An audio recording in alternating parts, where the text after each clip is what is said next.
우리의 삶에 흐르는 은혜의 큰 강줄기가 두 개가 있을 것입니다. 하나는 하나님의 은혜의 강이 흐를 것이고, 우리의 삶에 또 하나는 어버이의 은혜의 강이 우리의 생명과 삶을 이끌어 줄 것입니다. 어머니는 이미 뱃속에서부터 생명을 공급해 주신 분입니다.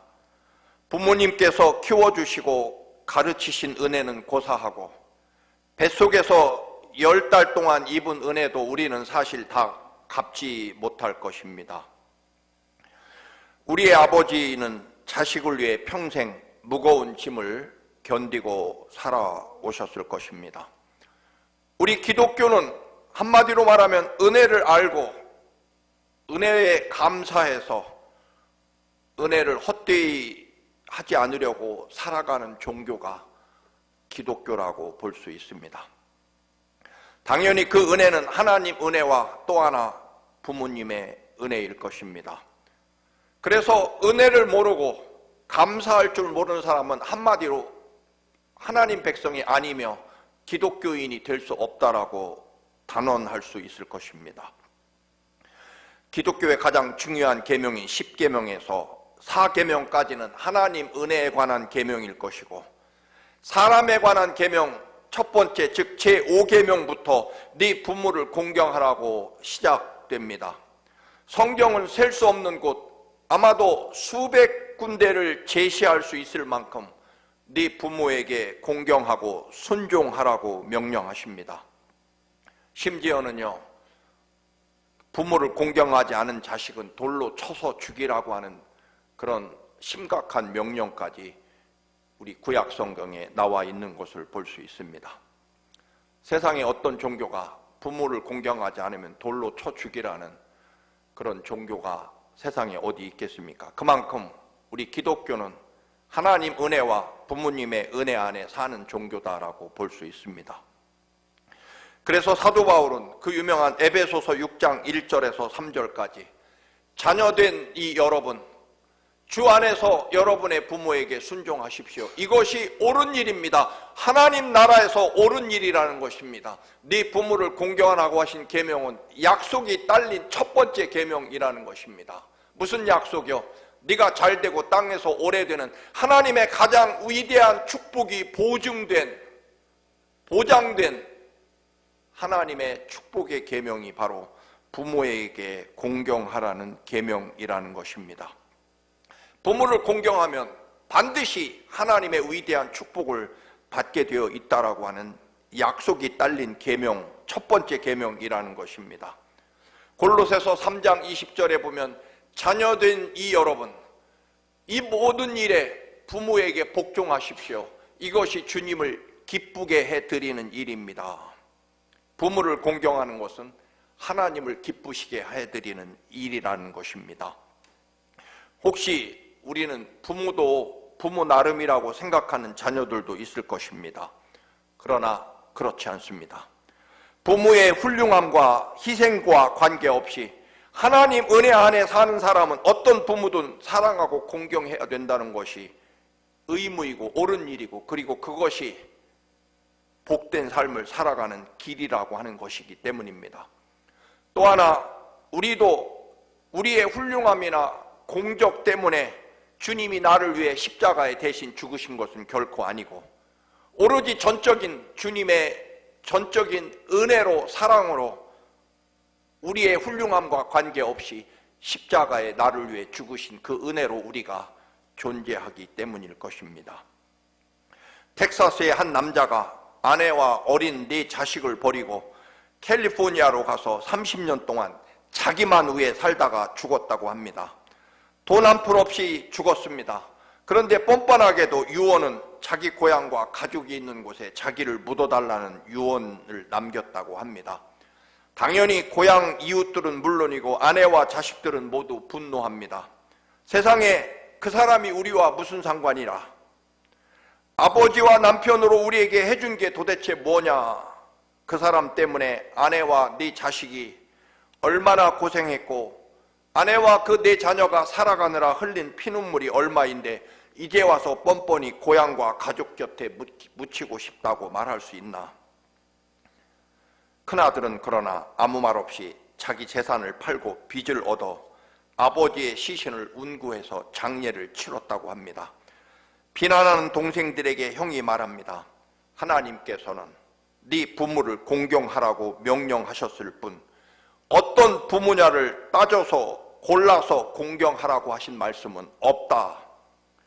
주님께서도 우리를 평가해서 십자가에 내가 훌륭하기 때문에 죽으신 것이 아니라 마찬가지로 아버지가 훌륭한 아버지인가를 따진 것이 아니라 예수 그리스도의 사랑과 은혜, 주님께서 기뻐하시는 일을 나는 했다라고 말합니다.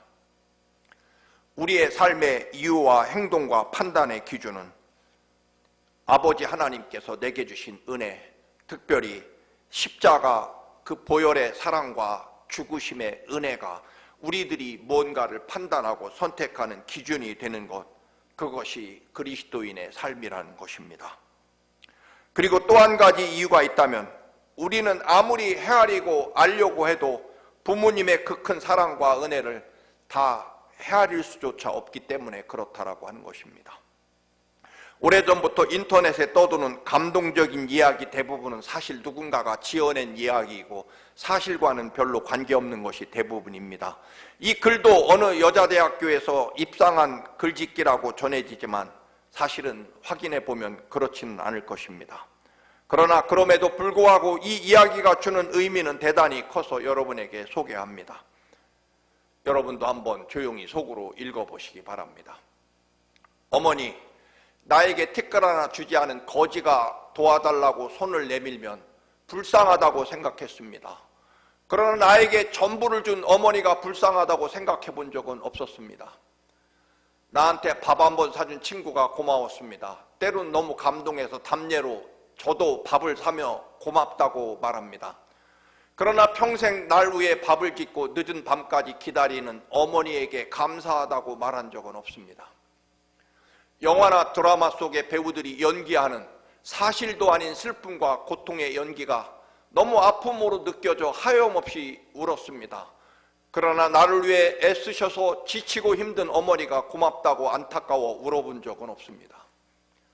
또한 드라마에서 질병으로 고통스러워하는 배우의 연기를 보며 나도 아파하고 어쩔 줄 몰라 하며 응원했지만 골방에 누워 그 아픔을 숨기는 어머니의 걱정은 제대로 해본 적이 없었습니다.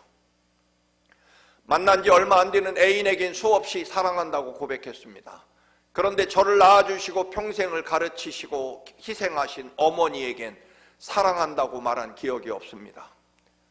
친구와 애인에게는 사소한 잘못 하나에도 미안하다고 사과하고 용서를 구했지만 평생 어머니에게 한 수많은 엄청난 잘못에도 제대로 용서를 구한 적도 없습니다. 어머니 죄송합니다. 죄송합니다. 이제야 알게 되어 죄송합니다. 그런데 아직도 어머니 사랑과 은혜를 대부분 알지 못해 더 죄송합니다. 못된 딸 올림이라는 글이 전해집니다. 또 한 가지, 우리는 우리 자식을 위해 모든 것을 아끼지 않고 희생하는 부모라고 생각합니다. 그런데 우리에게도 내가 내 자식 사랑하듯 사랑하고 사랑하셨던 아버지가 계시다는 사실을 잊고 살아갑니다. 한 금융회사에서 제작한 영상을 언젠가 보여드렸지만 다시 한번 봅니다. 충선이 아빠,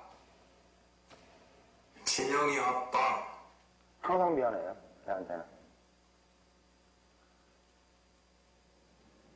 한 사람이 한 회사에서 4살 미만의 자녀를 둔 아버지들을 불러 자녀 교육을 위한 설문조사를 한다고 불렀습니다.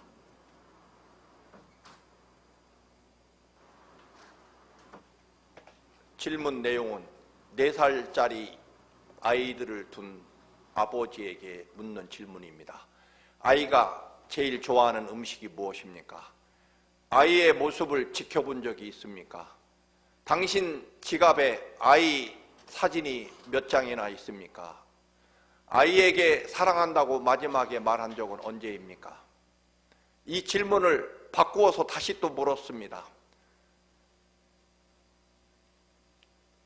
아버지에게 사랑한다고 말한 적이 언제입니까? 아버지가 좋아하는 음식은 무엇입니까? 최근에 아버지를 안아본 적이 있습니까? 아버지 자는 모습을 지켜본 적이 있으십니까? 당신 책상에 핸드폰에 지금 아버지 사진이 몇 장이나 들어 있습니까? 총선이 아빠 김용봉. 난 신왕철 아빠 신현기. 자녀를 죽을 만큼 사랑하는 아빠들이었지만 영우 아버지 되는 사람입니다. 내 아버지가 나를 그렇게 사랑했다는 사실을 잊고 산 자녀들입니다. 성함은 김성도. 나도 내 자식을 죽을 만큼 사랑하지만 알고 보니 우리 아버지도 나를 그렇게 사랑했다는 사실입니다. 부모로서 이렇게 뭔가를 충분하게 해줘야 되는데 그런 것도 못 해주고 그래서 참 마음이 아픕니다. 아들이라는 것은 나도 내 아이에게 모든 것을 다 해준다고 해도 늘 부족하고 미안하지만 내 아버지도 그러셨다는 것을 잊고 살았다는 것입니다. 제가 그런 마음으로 살고 있어요. 계속 부족한 거예요. 우리는 내 자식만 소중하지 우리 아버지도 나를 소중히 여겼다는 사실을 잊고 삽니다. 미안해요.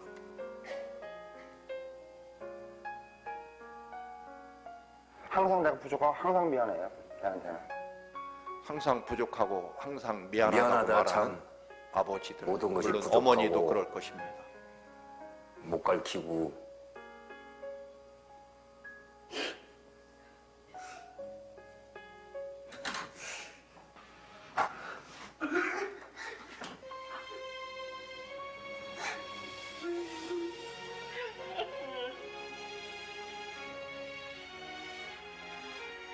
나도 더 좋은 부모가 되지 못해 안타까워하지만 미안해하지만 우리 어머니 아버지도 늘 나에게 미안해한다는 사실입니다.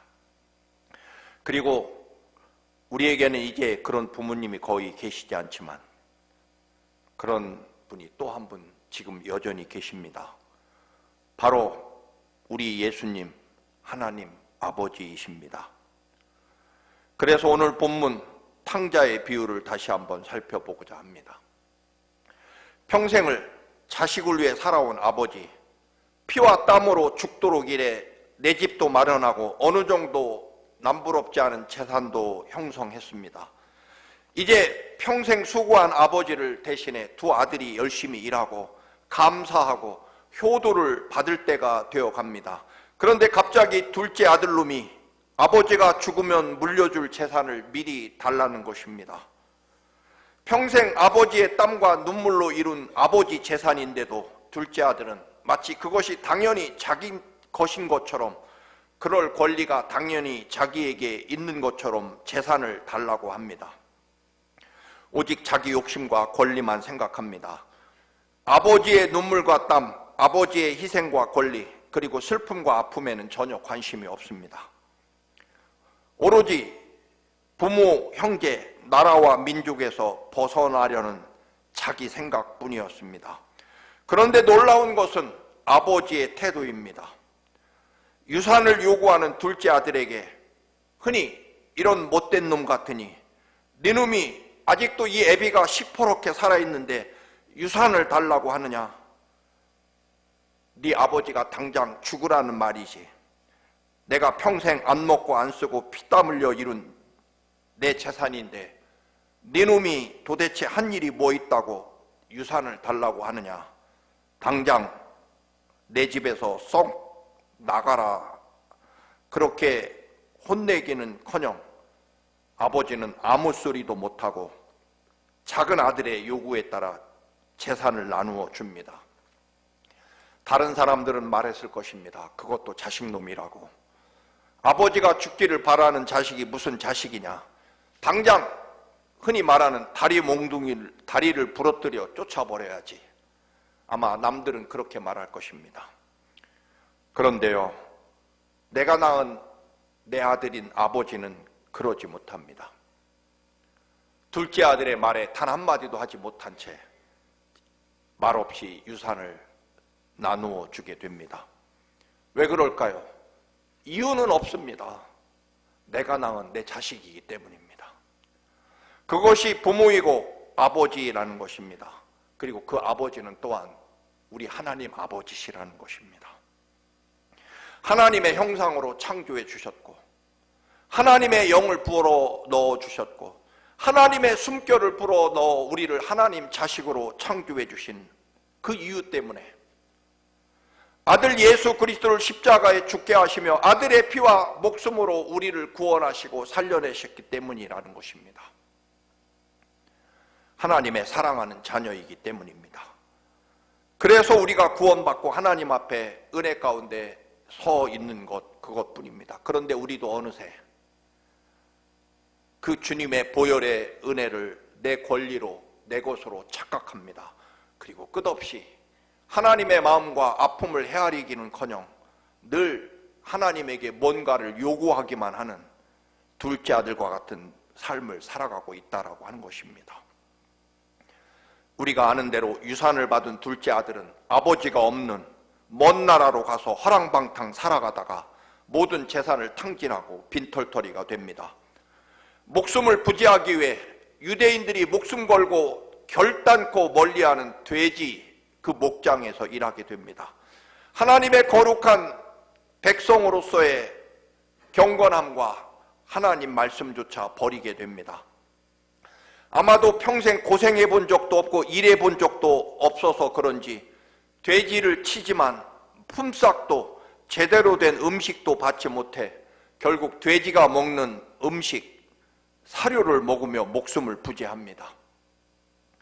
하나님 아버지와 그 은혜, 그 사랑을 버리니 이방인에게도 무시당하고 버림받는 돼지와 같은 인생으로 전락한다는 것입니다. 돼지처럼 사는 모습을 본 순간 아버지 집에 그 풍성한 식탁에서 배불리 먹는 종들, 일꾼들의 모습이 생각이 납니다. 자기가 생각해도 다시 아들로 돌아가는 것은 너무나 뻔뻔한 일이고 아버지의 집에 종으로 품꾼으로 살면 최소한 굶어 죽지는 않겠다는 생각으로 살기 위해 아버지 집으로 돌아갑니다.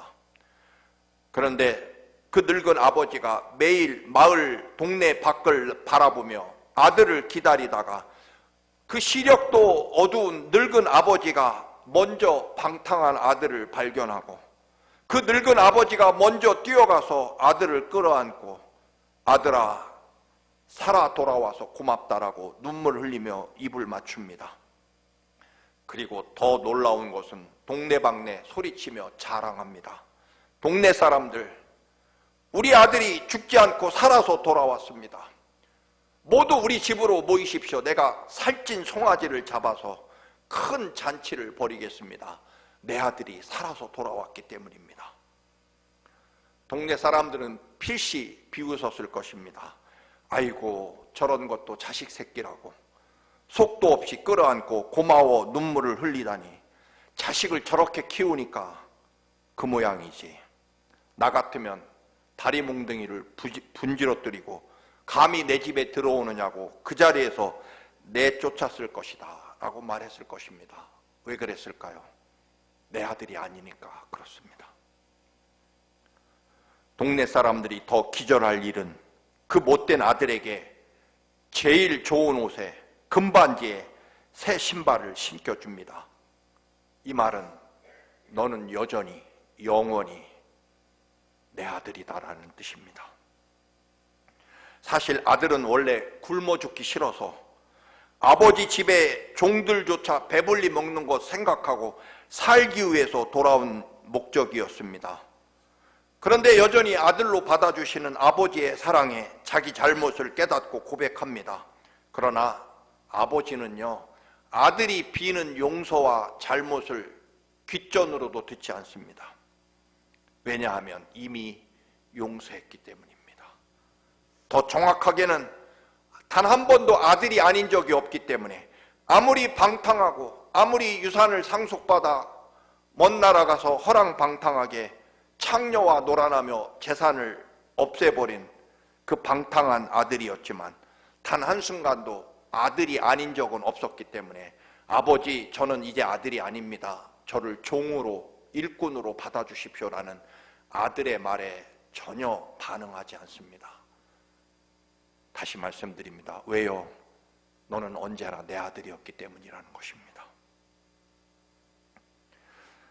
아버지의 피 같은 재산을 다 탕진하고 돌아온 아들에게 큰 소리 한번 치지 않고 오히려 살찐 송아지를 잡아서 동네 사람들을 초대해서 그 방탕하고 불효한 자식을 위해 잔치까지 벌입니다. 여러분, 우리 아들이 드디어 잘못을 뉘우치고 새 사람이 되어서 돌아왔습니다. 이 얘기가 아닙니다. 그 이후로 잔치를 벌인 것이 아니라 죽었다가 살아 돌아온 아들, 잃어버렸던 아들이 다시 돌아와서 잔치를 벌인다는 것입니다. 이 모습을 보고 집안에서 아버지 말을 듣고 모범적으로 살아온 큰아들이 분노합니다.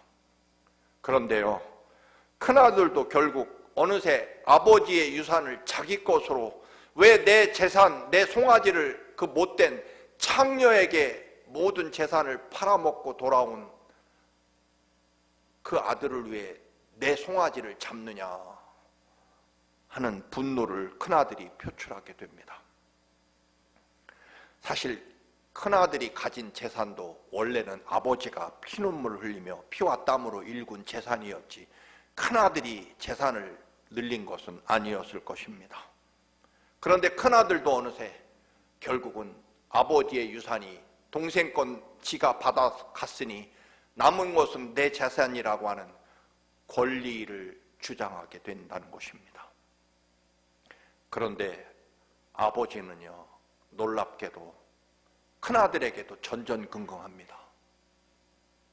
사실 다 내 재산이고 내가 노력해서 일군 내 피와 땀이 들어있는 재산인데도 큰아들이 마치 자기 것인 것 양 자기 권리를 주장하면서 집에 들어가지 않겠다고 할 때 아버지가 큰아들에게 전전긍긍 빌며 달래는 모습을 보입니다. 읽지 못했습니다만 28절 말씀입니다. 큰아들은 화가 나서 집으로 들어가려고 하지 않았다. 아버지가 나와서 그를 달랬다. 여러분, 문 밖에서 시위하는 큰아들을 쫓아나가서 아버지가 그를 달래는 모습을 보입니다. 아버지가 그에게 말했다. 얘야, 너는 늘 나와 함께 있으니 내가 가진 모든 것은 다 내 것이다. 사랑하는 교우 여러분, 세상에서 가장 부끄럽고 부족한 죄인, 하나님의 은혜를 제대로 알지도 못하고 늘 권리만 주장하는 철부지 같은, 아니 방탕한 아들 같은, 그리고 좀 낫다고 분노하며 집 안으로 들어가지 않고 버티는 아들, 큰아들이나 작은아들이나 어느새 아버지의 희생과 땀과 눈물을 헤아리기는커녕 자신의 이익과 고집만 내세우며 권리만 내세우는 그 아들에게 여전히 묻지도 않고 속도 없이 자존심도 없이 절절매며 사정하는 아버지의 모습을 보이게 됩니다. 우리의 어떤 모습에도 한결같은 사랑으로 받아주신 우리의 육신의 부모님, 그리고 하나님 아버지의 은혜를 기억하는 날이 되어야 합니다. 무조건 기다려주시는 주님의 사랑과 은혜가 있습니다. 나 같은 부끄러운 자식을 부끄럽게 여기지 아니하고 그저 아버지 품으로 돌아온 것만 기뻐서 얼쩔 줄 몰라 하시고 오히려 세상에 그 부끄러운 아들을 부끄러운 줄도 모르고 자랑하며 잔치를 여는 속도 없고 자존심도 없는 부모님의 사랑 때문에 우리가 존재했고, 그런 우리를 위해 십자가에 우리 대신 죽기까지 사랑하시는 주님의 은혜로 우리는 존재한다는 것입니다. 돌아온 아들이 아버지, 저는 뻔뻔하게 아들을 대접받고 싶지 않습니다. 머슴이나 종으로 여겨주십시오. 그 말도 사실 돌아온 탕자는 하지 못합니다. 아버지가 말할 기회조차 주지 않고 너무나 기뻐하시고 감격해 하셨고, 그리고 너는 여전히 내 아들이라고 말씀하십니다. 똑똑하고 잘난 큰아들이 동생에 대해서 뒤에 읽어보면 뭐라고 말합니까? 내 동생이라고 말하지 않고 창녀에게 모든 재산을 팔아먹은 놈이라고 말합니다. 그러나 아버지는 말합니다. 그는 여전히 내 아들이다 라는 말씀입니다. 이 땅의 수많은 자식은 한결같이 부모에게 받은 상처, 실망의 감정을 말합니다. 상담해보면 어릴 때 자라나면서 부모님에게 받은 상처와 아픔이 평생 간직되어서 그것 때문에 내 인생이 잘못됐다고 부모를 원망하는 자식들을 많이 봅니다. 그러나 여러분, 자식만 상처를 받는 것이 아니라 상처받는 것 따지면 여러분, 부모는 자식 때문에 받는 상처가 자식의 10,000배, 10,000,000배는 넘을 것입니다. 왜 안 그렇겠습니까, 여러분? 그러나 자식은 부모에게 받은 상처를, 사실은 부모의 그 비할 수 없는 은혜와 희생은 기억도 하지 않고 권리로 여기고, 그리고 부모가 못해준 것만 상처로 남겨 평생을 간직합니다. 그러나 여러분, 부모들은 그렇지 않습니다. 자식이 준 상처를 절대로 기억하거나 남겨놓지 않습니다. 용서할 뿐만 아니라 자식이 어떤 잘못을 해도 내가 낳은 내 자녀로 볼 뿐이기 때문입니다. 부모는 자식이 살아있다는 것으로 오히려 감사하고, 부모 품 안에 존재한다는 것으로 오히려 기뻐하기 때문에 부모는 자식에게 상처받지 않습니다. 상처를 주지 않아서가 아니라 상처로 여기지 않는다는 것입니다. 하지만 자식들은 부모를 용서하지 않습니다. 부모는 용서했기 때문에 여전히 자식이지만 자식들은요, 부모의 사랑보단 부모가 준 상처만 기억하고 분노할 때가 많습니다. 그러나 여러분, 부모는 여전히 자식을 자식으로 받아줍니다. 그래서 우리가 하나님 아버지의 자녀이기도 합니다. 내 아들이 살아서 돌아왔다는 기쁨과 사랑과 감사뿐입니다. 다른 사람들은요, 내 자식이 이렇네 저렇네, 또 심지어는 피를 나는 형제도 동생이 창녀에게 재산을 다 팔아먹은 놈이라고 말하지만 아버지는 여전히 내 아들일 뿐입니다. 그런 사랑으로 우리 육신의 부모의 사랑을 받고 우리는 자라왔고, 그리고 앞으로 영원히 우리는 하나님이 나의 아버지가 되어주셔서 이런 사랑으로 하나님이 우리를 사랑하시기에 우리는 하나님 은혜 안에 존재하고 있다라고 하는 것입니다. 하나님 자녀인 여러분, 그리고 또 누군가의 자식인 여러분, 영원토록 한결같은 사랑으로 우리를 돌보아 주신 은혜를 더 많이 기억하시기 바랍니다. 이미 십자가의 보혈로 나를 따지지 아니하시고 그 피로 덮어주시고 씻어주시고 영원히 한결같은 사랑으로 여전히 하나님 자녀로 기다려주시고 받아주시는 그 하나님의 은혜 안에 우리의 삶은 오로지 감사 또 감사한 뿐입니다.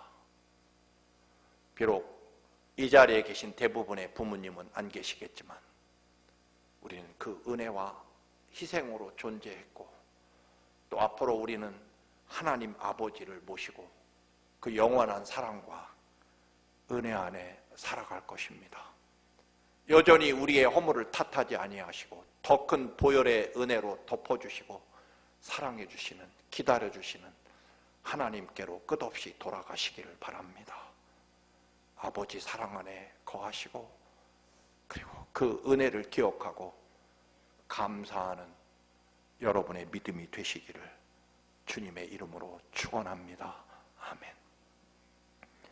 존귀하고 거룩하신 하나님, 우리를 죄악 가운데 버려두지 아니하시고 부끄러운 우리들의 죄악된 모습을 주님의 보혈의 피로 덮어주시고 씻어주실 뿐만 아니라 어떤 잘못에도 우리를 기다려주시고 또 여전히 사랑하시는 부모님의 은혜로 인하여 그 두 은혜의 강줄기로 인하여 우리들의 삶이 이루어졌음을 깨닫고 다시 한번 아버지 하나님과 그리고 우리의 부모님의 희생과 눈물을 기억하며 어떤 순간에도 감사와 또 기쁨으로 은혜로 살아가는 하나님의 자녀, 또 우리의 부모의 자녀로 살게 하옵소서. 예수님의 이름으로 기도드립니다.